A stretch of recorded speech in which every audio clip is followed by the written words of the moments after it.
નમસ્કાર ખેડૂત મિત્રો, ટીમેક્સની ઓર્ગેનિક પ્રોડક્ટ આપણે અલગ અલગ ઘણા પાકની અંદર વપરાવેલી છે, જેમાંનું આજ એક સૌથી જોરદાર રિઝલ્ટ આપણે જામફળની અંદર લીધેલું છે. અમને જામફળની અંદર નેમોટોઇડ નામનો રોગ આવેલો. નેમોટોઇડ એટલે મૂળની અંદર ગાંઠો થઈ જાય અને પછી મૂળનો વિકાસ અટકાવી દે એવી એક કૃમિ મૂળની અંદર આવતી હોય છે.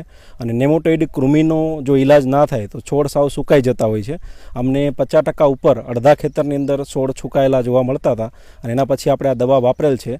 અને અત્યારે તમે આખું ખેતર જોઈ શકો છો કે બધી જગ્યાએ કઈ રીતની છોડની અંદર બધે હરિયાળી આવેલી છે. બરાબર, તો વધુ માહિતી આપણે એમની પાસેથી જ લઈએ કે કઈ રીતનું શું હતું અને ક્યાંથી પોતે છે અને શું રિઝલ્ટ એમને મળેલું છે.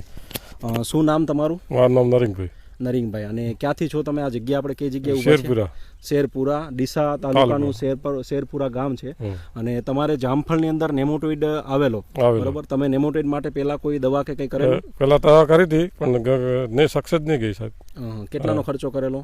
એમાં 7,000ની દવા કહેતા આવે. 7,000 એકરે ખર્ચો હતો, બરાબર. 7,000નો એક એકરે ખર્ચો કરેલો.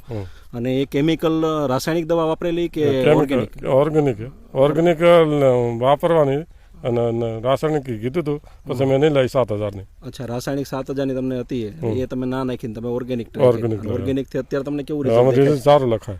કેવું રિઝલ્ટ છે? બધા સારું દેખાય. અને ત્યારે કેટલો નેમોટોઇડ હતો તમને શું કહેતા જે લોકો અમે કહેતા કે કાઢી નાખવા પડશે, તમારે નહીં રહે ઘણા દાડે કાઢી નાખવા પડશે. અને એવું કહેતા હતા કે ભાઈ 80% ઉપર નેમોટોઇડની અસર છે એટલે બધા સુકાઈ જશે, કાઢી જ નાખવા પડશે અને કોઈ અસર નહીં દેખાય. અને આપણે અત્યારે ઓર્ગેનિક પ્રોડક્ટ વાપરેલી અને રિઝલ્ટ લીધેલું છે. આખું ખેતર તમે કેમેરો બધી સાઈડ ફેરવીને તમને બતાવીએ છીએ, તમે જોઈ શકો છો આખા ખેતરની અંદર કે અત્યારે બધે જામફળીમાં સારો એવો નવો ગ્રોથ, નવા પાંદ, નવી ડાળીઓ બધું આવવાનું ચાલુ થઈ ગયું છે. અને નેમોટોઇડની અંદર આપણે બાયોરક્ષક 20 અને નીમ ઓઇલ 2 વસ્તુ આપણે પ્રોડક્ટ ટ્રાય કરાવેલી. અને એની સાથે અત્યારે ગ્રોથ માટે આપણે વધારાની વૃદ્ધિ વિટા અને ભૂમિ વિટા ચાલુ કરાવેલ છે, જેના લીધે અત્યારે નવો ગ્રોથ તમને જોવા મળે છે.